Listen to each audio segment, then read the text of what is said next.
In the last 12 months, one of the most common insults that conservatives have come up with for liberals is to call them a snowflake. And essentially what this means is that it's a person who is uncomfortable or is easily triggered by anything that's outside the norm of what they expect it to be. And I understand maybe there's a few liberals that are like that, but as it turns out, that term mostly applies to conservatives.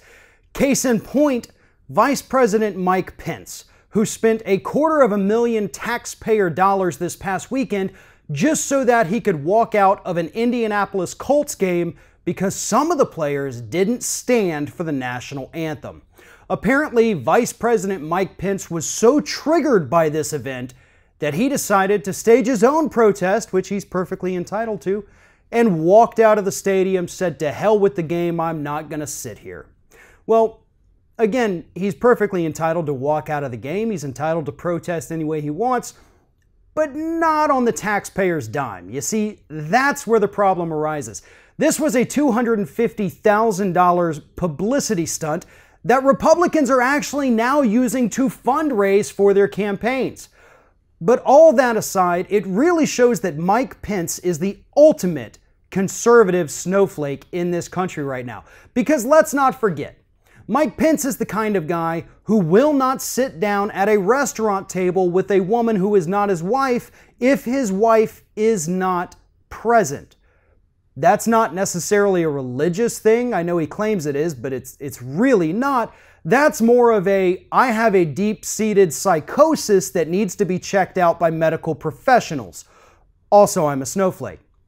And then if we go back even further into Mike Pence's history, we see that he was actually angered over the movie Mulan. He wrote an online blog in 1998 about the Disney movie Mulan because he said it shows that women are unfit to serve in the military. Why?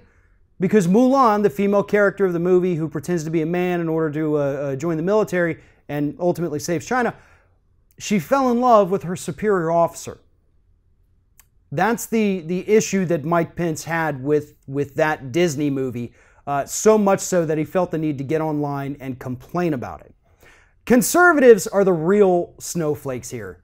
I mean, they cannot stand to see anyone else succeed, anyone else exercise their constitutional rights, anyone else have an opinion, a voice, a platform, and Mike Pence exemplifies everything that is wrong with it. It's not, again, his religion is bad enough, but these things that he does aren't even necessarily directly tied to his religion.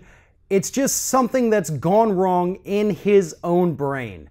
So if Mike Pence wants to protest the NFL or protest Mulan or protest women sitting in restaurants, he can do that. That's perfectly fine. Just don't do it at the expense of U.S. taxpayers. Thanks for watching, and if you like what you see here on Ring of Fire, we encourage you to subscribe to our channel. You can see the little subscribe button down there, but if you're watching it on another device where you can't see it, go to youtube.com/TheRingOfFire, hit subscribe, be notified every time we get a new video.